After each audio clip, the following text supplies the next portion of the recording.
Hey guys, what's happening? It's Ike from Flipside Music, and I am here with DeLeon, straight from the southern DeLeon region of France. yeah, DeLeon region of France.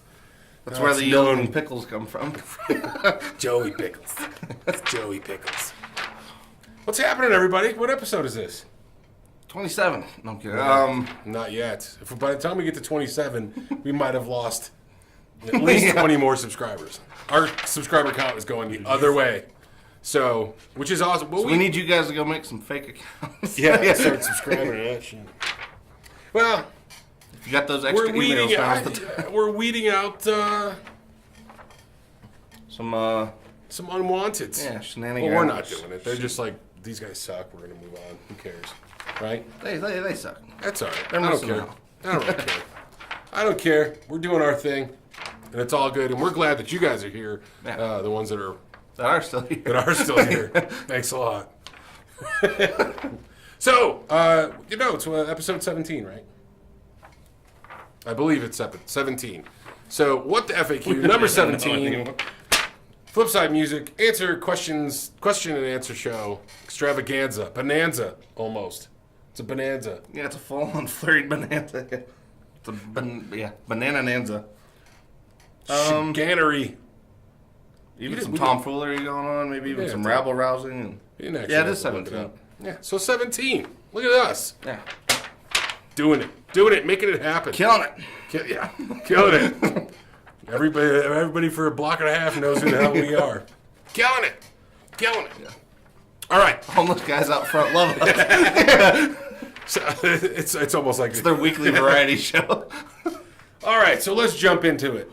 Let's see. Colin James. I feel like this is the beginning of a joke right here. What? Two guitars, two guitars, one amp. Walk into a bar with 5 pedals. For the rest of your life, and for all your gigs and personal use, what do you choose? So 2 guitars, 1 amp, 5 pedals. That's a tough one. That is a tough one. That's a guitars and amp aren't as hard. The 5 pedals that you got to stay with, that could be tough. Yeah, that could be a tough one. Well, I know the Archer for me. 2 guitars. Yeah, 2 guitars. Yeah, those will be all right. I know what I'm picking. Well, yeah. Telly. All right, I'm going to start. You know what? I'm going to start. Okay. All right, go. Take my Telly. You didn't Big see shocker. That. Yeah, didn't see that one coming, huh? Dun, dun, dun. I'll take my Reverend Flat Rock. Oh, okay. Reverend that Flat one's made Rock. it to number 2. Wow. Yeah, pretty much. Damn. Reverend Flat Rock and Ruby. Those are the 2 guitars because I can get a lot of range out of that. And then the amp. See, that's a tough one. But I'm gonna say I'm gonna. I actually knew the amp. The guitars I'll have a slightly harder time because I got 3 now with pickles I've got 3, so it wouldn't. Yeah. It's gonna be too. That's gonna be too hard to really narrow down. But for me, my Explorer, my Barrington, and then pickles. If I'm allowed a 3rd one. No. If Cullen will allow. You're not. I'll fight him over it. He said it's like a 3 here. 2. You get 2. So I'm gonna go with amp wise. I'll probably just stay with my Blues Deluxe. Well, that one's because it's loud enough for most occasions and over loud for some occasions. Yeah. But it sounds good, and I think with the right pedals, I'll get the job done. I could do just about anything with that. And it's been modified, so my Blues Deluxe has been modified, just so that the drive channel actually doesn't suck. For me, the amp would be Mesa Boogie Mark V, just because everything was right on there. You could literally cover like 5-6 decades of music on that thing. And that would free it up to where, like, if I had to give up some drive stuff or whatever, I could live with the amp. I could live with the amp. Yeah. So that would definitely be the amp. Yeah, my guitars, an Explorer would be in there. The other 2, I guess I'll have to make them fight it out. Pedals, that's where, this is where it gets a little more complicated. So do multi-effects work? Could I get like a GT1000? And then I could save the money on the other 4 pedals and go for a burrito? Yeah, he didn't specify. So you're going with the GT and a burrito? GT1000 and about $400 worth of burritos. Well, at least you know you'll be fed. I got everything. Yeah. I got the amp. I got everything under the sun as far as effects. And at least 400 burritos. Yeah.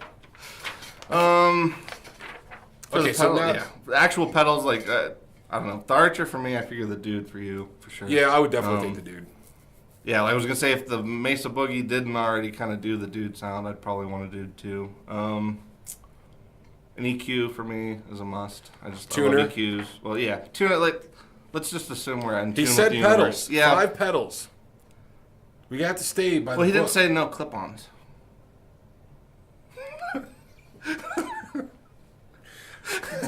We're not talking about Semantics. Right. I can do no, yeah. pedals. All Right. right. Well, we could. Yeah. Okay. So That or okay, we'll you just got a assume we point. have perfect pitch in this weird universe. All right. We can. Okay. All right. So then Get rid of the not, tuner. Then not a tuner. That would have been a waste. That's like asking the genie for some stupid ass shit. Yeah, like asking the genie for one more wish. Like wishing for one more.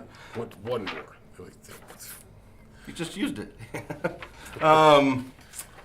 Yeah, so Archer, Dude for you, the EQ. I'd say like a delay. My favorite delay right now has been the Mr. Echo.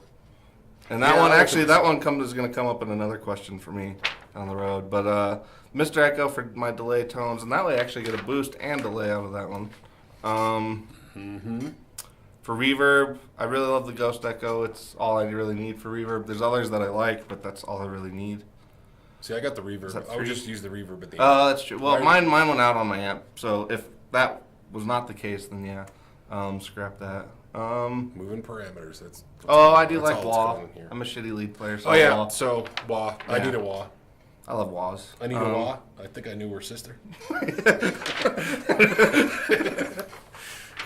Walita. So yeah, I would take a wah pedal. I would take the Dude pedal. I'd probably do like, I don't know, maybe like a dispatch master, so I get the Get verb. the duo. You know. You know, get the verb and the delay if I need it. I don't know. I like the Milkman. That's cool, and I do like Yeah, that that a would lot. get your slap back and boost. I would definitely need something that's going to be.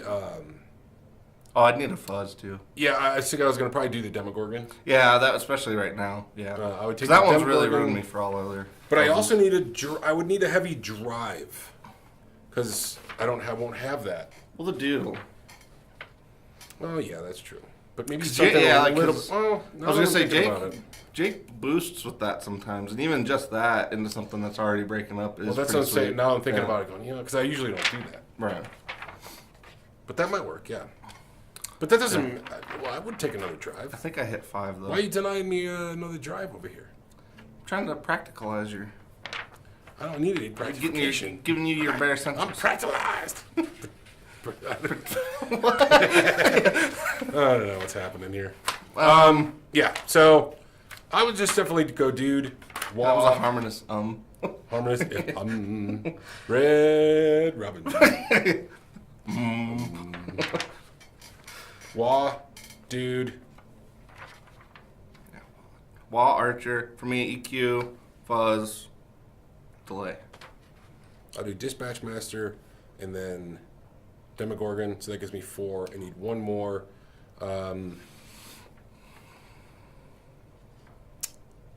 Wow, maybe I just get some stupid ass thing that does a lot of weird things.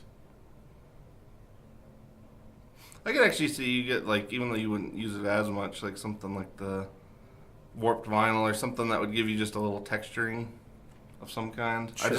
You just don't use that stuff that much, but Sure, I'll I'll go with that. Yeah. If you were all lonesome, I could see you using Yeah, it. sure. Warp Vinyl. That'll keep me busy for a weekend. Like 2 seconds as you turn it Is off. that, yeah. Great. That's your paperweight. That's why. It's keeping the door open while I load the amp in. No, it's a great pedal. Don't get me wrong. So you guys, don't Yeah, get if me you were wrong. actually gonna have one. Yeah. Yeah, that one I don't is want. actually I don't want. pretty Yeah. The running joke is these guys will set up like a pedal board with a bunch of stuff, and they'll be like, "Dude, check this out. This sounds really cool, soundscapey type gonna thing." forget about And then I'll sit down and with something and try it out, and I'm like, "Oh, that's really cool." And then systematically, it's like clip, clip, clip, and just start turning Well, everything then when off. you get to the end, you're like, oh, this is nice. Yeah, I'm like, this is Yeah. good. And it's usually just me. It's me and the amp. You and well, a little bit of reverb. Yeah, and that's it. So that's the running joke. Therefore, what I'm trying to say is the Warp Vinyl is a great pedal. It is. Just We're not dissing the pedal. We're just They're dissing me. They're dissing me. I forgot about an octave pedal, but That's all right. We've spent like 9 minutes on that. Well, it's a pretty complicated question. I think it is too. That's why we wanted to get that one out of the way first. All right, next one. Terry Starks. Where do y'all play at? Clubs, jams, hootenanny, or studios? I'd really like to hear y'all play something sometime to see your style. Well, lately, we haven't played jack squat anywhere. Yeah. Well, you've had a show I did, recently, so I'm trying to get more of that going. But it was at a tiny bookstore. Not that the bookstore was small; they were just little tiny books. the little tiny books for wee little people. Just little tiny books, short stories. Exactly. I haven't been playing anywhere. To be honest, I used like to get some blues jams and stuff like that. Just had my head. Well, some of your mainstays are kind of going too, so that's been rough this last few years. Yeah, some of the places I used to go to are now closed.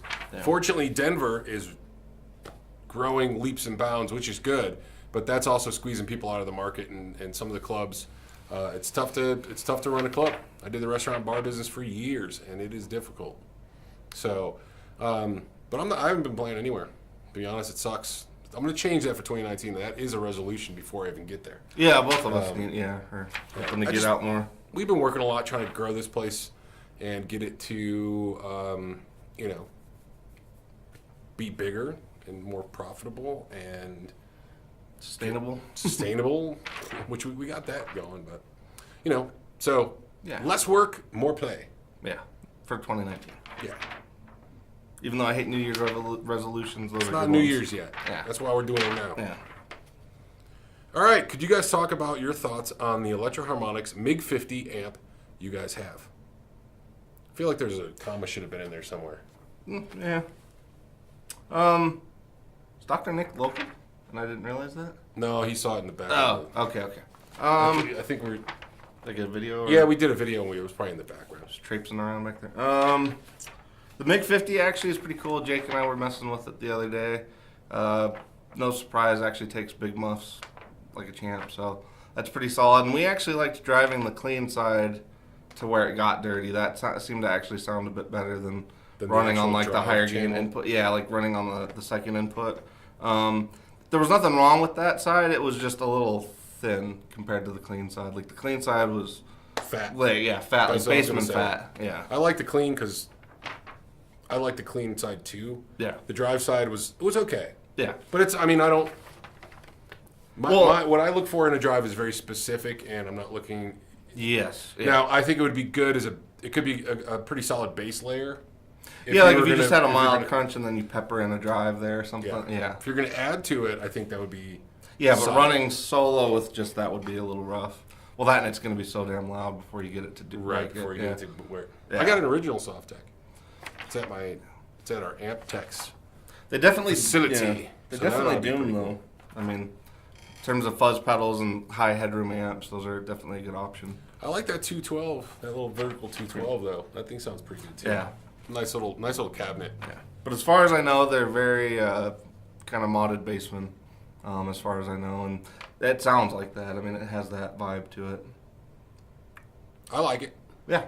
At the end of the day, Good pedal platform, solid amp, really good price. Yeah, the price is solid. I mean, I think it's worth every bit of that. Yeah.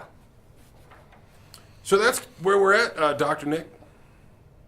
So who's next? Mike Rohde. Yep. Thoughts on Hughes and Kettner? You go ahead and read it. Oh. Thoughts on Hughes and Kettner. I'm assuming thoughts on the brand as a whole. He says he's got a TM36 head with a few... He got ahead. Oh, a few months back. Okay. Okay. After receiving and returning 3 defective units... Oh, that's not cool. He lost faith. Only problem is that he said he loved the amp and the features, but he's still hankering for one. What do you think? What do we think? So I butchered that question, but basically, I hope you guys. Nobody followed that. Yeah. Whatever. So here's my thoughts. I don't know a ton about Hughes and Kettner. Now I've heard the amps and we've heard them play, and I think there's a lot of good tones. But here's an issue: if you're having problems with reliability, it kind of depends. Are you going to play? If you're going to have one and play at home, and it's not going to go anywhere, it's going to sit in your basement, or it's going to sit in your music room or whatever, and you're going to use it for recording or just jamming along or have buddies over, then, that's not too bad. You just got to make sure you have a head that's obviously works. I mean, Or if you a got spare 3 head. of them, Yeah. I mean, what the hell? Yeah. I would lose faith, too. If I got 3 different amps, And I'm usually, I don't know, I chunk. Well, I'm that way, yeah. Especially like appliances, anything like game consoles, appliances, computers. After today, but yeah, after losing, We're like, gonna recreate the scene from Office Space today with the computers, and every computer here decided to go to. Yeah, those planets were aligned for crappy computers. Yeah. But yeah, no, I wouldn't blame him one bit for losing. I mean, I would have lost faith after like the second one. The first one, okay, everybody has an issue from time to time. But two to three, that's crazy. Forget 3, I wouldn't even got to 3. Yeah, yeah. So I mean, I get it. I'd try to find maybe something similar. Or maybe find a used one that you know works. That's true too. Yeah. You know, I mean, I would be real turned off by that. Yeah. And especially if I'm out gigging. If I'm in a band and I'm playing. Oh, if you're out gigging, I can't forget never again. Yeah. That wouldn't even be an issue because yeah, it's got to work. You can't go there and look like a sucker. Right.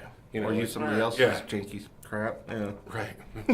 Yeah. We got a champ in the back. You want to play? It's like we're playing Swedish death metal. Yeah. That champ ain't gonna hang on. I think it's gonna be strapped to the flower. Where's the rest of it? Right. We got this thing hooked up to a 4,000 watt generator. Yeah. So I hope that answers the question.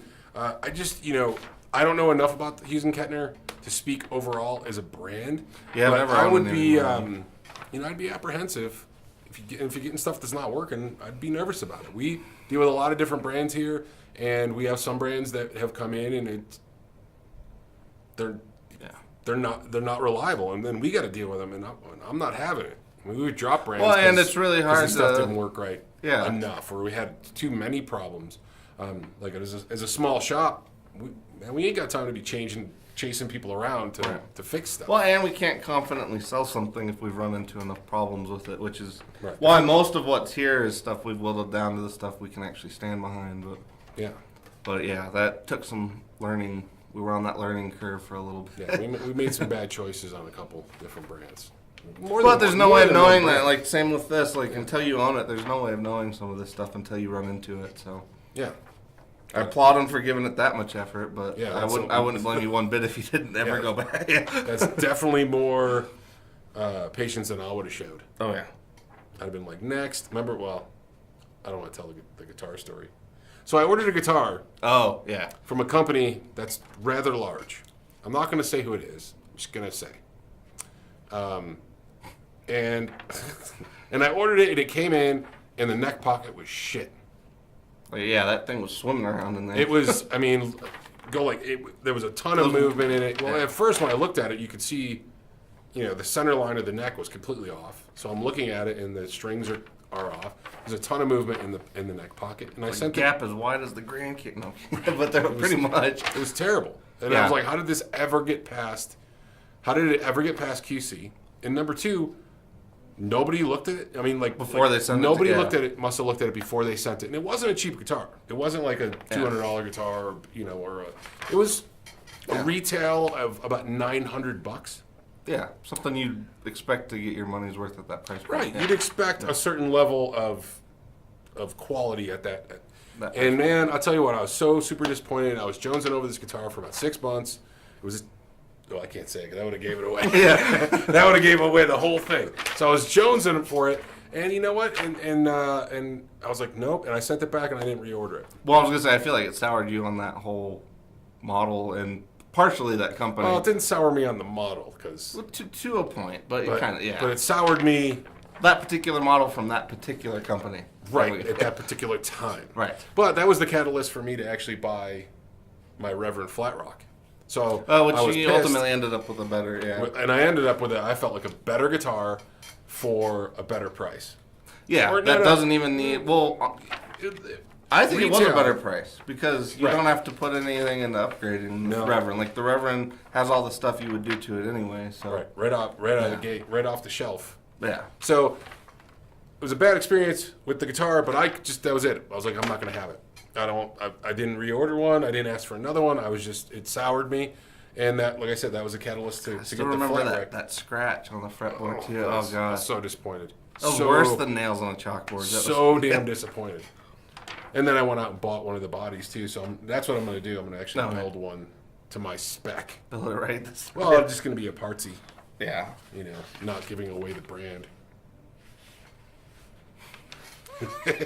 But yeah, so you showed more patience than I would have done. Yeah.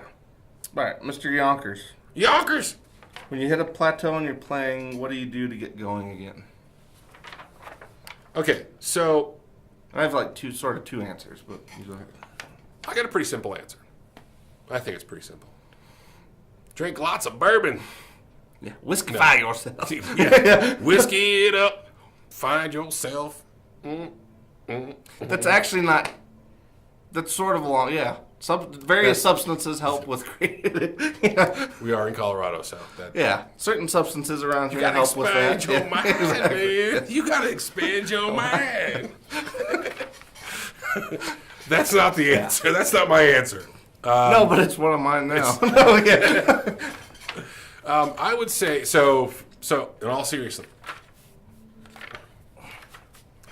I would say a great way to change it up is maybe take some lessons in a different genre or different style that you play. So if you're a shred guy, maybe take that and go learn like Something with some chords. Yeah. well, no, No, you I know, know- something I like understand. like an R&B, like an R&B type of rhythm style, or you know something like that, or something completely different. So if you're a total rock player, then go play jazz.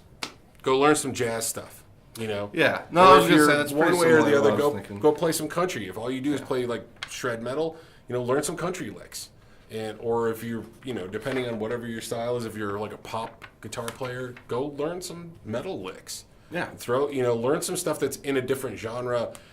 I think, honestly, like rhythm-wise, it's super important. It starts to give you different Yeah. timing cues and where you can put different accents on. Well, on I was gonna say different things, I've learned a lot of things, or songs, or even riffs, just that illustrate a certain technique. I might not even go the full length of learning the whole song, which probably should have, but I've learned certain things just to get that technique. So then that's a new technique that's kind of in my bag, and then I'll go try to write something that's with it, like different chords or different changes or even different hammer-on techniques and different spots. Like you find something and kind of make it your own after you've borrowed that technique from a certain song. Certain songs definitely illustrate certain techniques that I know that I've learned and have stayed with me the whole time. Yeah, you take bits and parts and bits Yeah. and pieces, and you're kind of, you're throwing it into the grinder, Right. and kind of coming out with some different shake. My other suggestion was at least some of the guys, I can't say I've done this, but there are guys that come in here and sometimes they will like trade a couple pedals to get something else that's going to force them into another genre.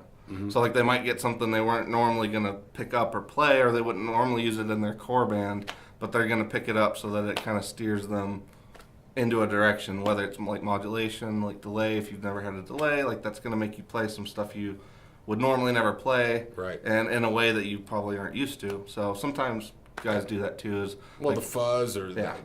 or a lot of distortion. I mean, you hear it when I crank up something with a lot of gain. and it's- that pinky comes flying out. And What? Well, all of Ike's metal is in his pinky. pinky finger, Weedly Wee. That's where all the Weedleys live. Yeah. Land of the Weedleys. The land of the Weedleys. But I mean, it does when I'm playing something that's higher gain.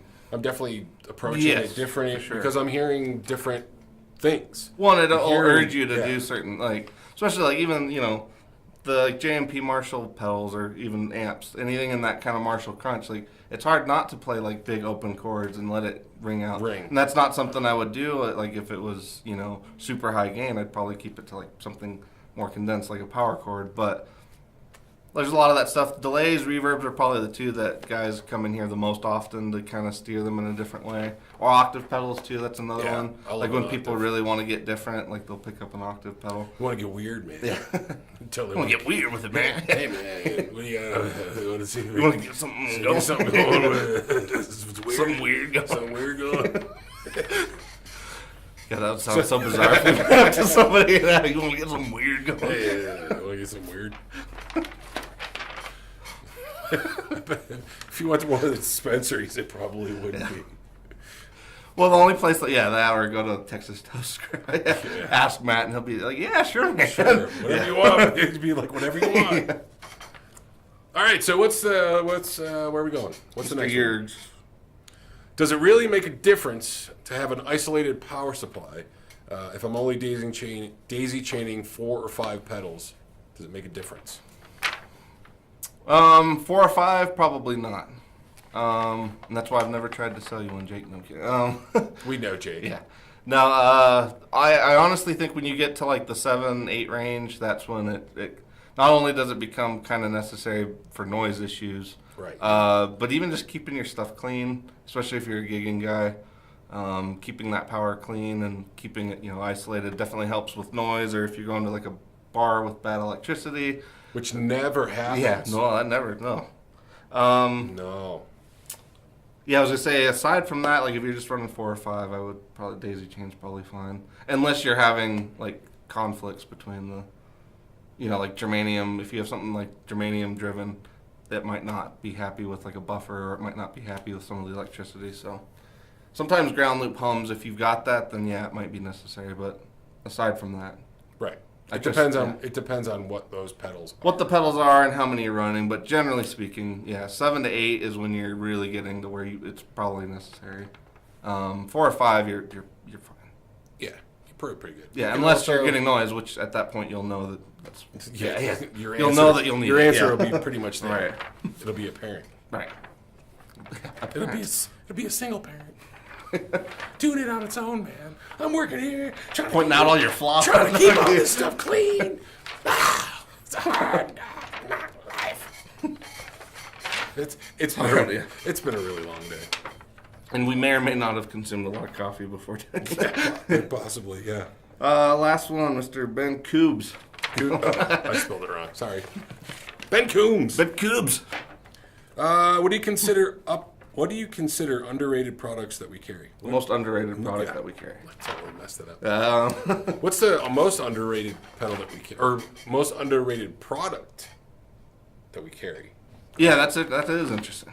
I'm gonna make an answer. I'm going to cook up an answer. I'm going to make an I'm going to pick me. I'm going to make an answer. Go ahead. I'm gonna say underrated. Well, is it underrated or is it undervalued, under appreciated? underrepresented. Cause I'd say something like a stand. No, it's funny. That's actually almost exactly what I was thinking. Because I was sitting know, there like, thinking, 'cause- well, I saw some guy post. It was just like an Instagram post. Guy had like literally $8,000 worth of gear in just in the frame, not including what was behind it. I'm sure. No guitar stand, like at all. Like, how does that happen? How do you get? You lean all that shit up against your couch. Exactly, especially with like a Gibson. Like, really, you're gonna lean your Yeah, $3,500 Les Paul Or a I mean, 335. Right? Yeah, it's like Sorry. one jackass hits a cable and that's gone. One drunk dog, and next thing you know, you can $3,500 right in the toilet. Drinking dog. Right in the toilet. Yeah, so I'm gonna go. And I know it's a weird answer, but I'm gonna go. I think a good guitar stand Yeah. is an underrated product. Like all the flash and bang is all the amps and pedals and. Well, and I get it. Like a lot of the gigging guys, especially the guys that gig like small clubs and stuff, like they just want in and out. They got some sound guy on their ass to get out of there, so that's just one more thing to grab. I like the Reunion Blues one though. Yeah. I mean, and there's other ones like No, that. I was just gonna say the folding ones are my favorite, especially because you can just like stick it into the handle of your pedal board bag, and like then you don't even have to carry it. It's just lives on there. It's in there. Yeah. Just stick it right in there. Undervalued products. That's a really tough one. Did you just have an idea? A little bit. I mean, there's some things. I guess it would kind of depend on the need. Make it something exciting, like another accessory. Really exciting. Well, honestly, I was gonna say, I think a lot of like the effect switching units now that they're kind of more companies are doing them. Mm-hmm. It's something that a lot of people. You're right. That would be an under. Yeah, because people look at it just like Underrated. a practical thing. Power supplies even are underrated or even undervalued. But Right. the effect switching units, because like if you're a gigging guy and you can afford it, it'll make your life so much easier. Like you can't even really imagine. Especially being able, like if you have a big pedal board and you got a lot going on and you don't want to tap dance anymore, then yeah, those are definitely one. Or different guitars. That too, different things. I mean, it makes a lot of sense. So. Well, then even if you just got to you're sick of reordering your board and you just want to switch and you don't want to move anything, like simple things like that really are easy and will cut down on your headaches. I think those are the undervalued things. Power supplies fall into that too, because it's one of those things nobody wants to. It's not fun to buy that stuff. No, it's just a utility piece that's right. like boring. Yeah, like stands and stuff. Yeah, it's not fun to buy it, but you need it. I'll go with that. Yeah. I could say that. I'm still sticking with my stand. No, the stand for sure. I'm still standing by my pick. No, I think that's definitely because I can't believe how many people I see without stands. Right. Now I think I might just be weird and be used to it because I have with the Explorer, like can't just lay that anywhere. You can't lean that on something. There's no leaning with an Explorer. Yeah. Yeah. Clunk. Yeah, flying V's. I mean, like you can kind of see. At least you got kind of. Yeah, well, you got a tripod-ish. Yeah, you have a thing 2 forming. points of. Yeah.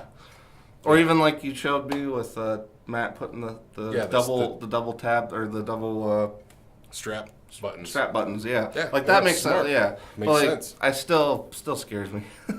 Yeah, I'm with you. Well, all the poor guitars have been my killed Epiphone. that way. I got a Epiphone Dot. I love. It's an old Korean one.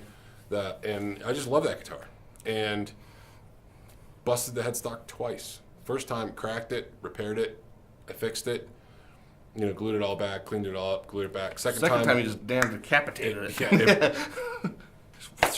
Second time was, top flew right off, and that was it. And then now it has mahogany splines in it. So, right, mahogany splines and fine Corinthian leather. But now I'm super careful about that. Well, because lesson learned. It probably won't, but it'll just break somewhere else, and then it's effed, and I don't want to do that. So yeah.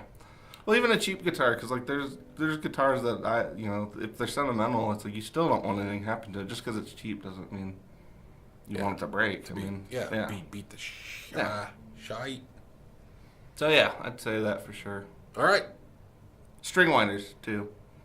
Yeah. For doing setups. Well, we could go on and on. Yeah, we could find a million. We could find a bunch of stuff that we think it's underrated or undervalued. Well, even underrated companies like Mojo Hand. I think we touched on that once before. Yeah, that one. Like it's just an underrated company. Good stuff. They make good stuff. People don't give them enough of a shot. I agree. I think that's it. We're running long. 30 some odd minutes. Thanks for sticking around, guys, for this long. For all the nonsense. Yeah. Uncle Jeff, I think, at one of the mentioned somewhere that maybe we should do a promo code or something. Well, if you make it all the way to the end or something. Yeah, maybe we should just sneak one in because all them suckers that ditched out were like, "You guys are dicks."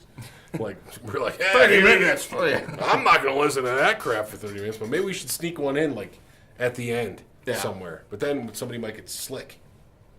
Yeah. Yeah, maybe we'll figure out something. We'll do an Easter egg somewhere in there. But that's a good idea, Uncle Jeff. I like the. He's not really my creativity. Maybe we can. Yeah. All my uncles are like, now.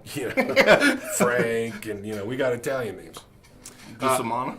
Yeah, Candy Cusimano. Hey, where's Candy Cusimano? All right, let's run it. Now we're just rambling. All right, so that's it, right?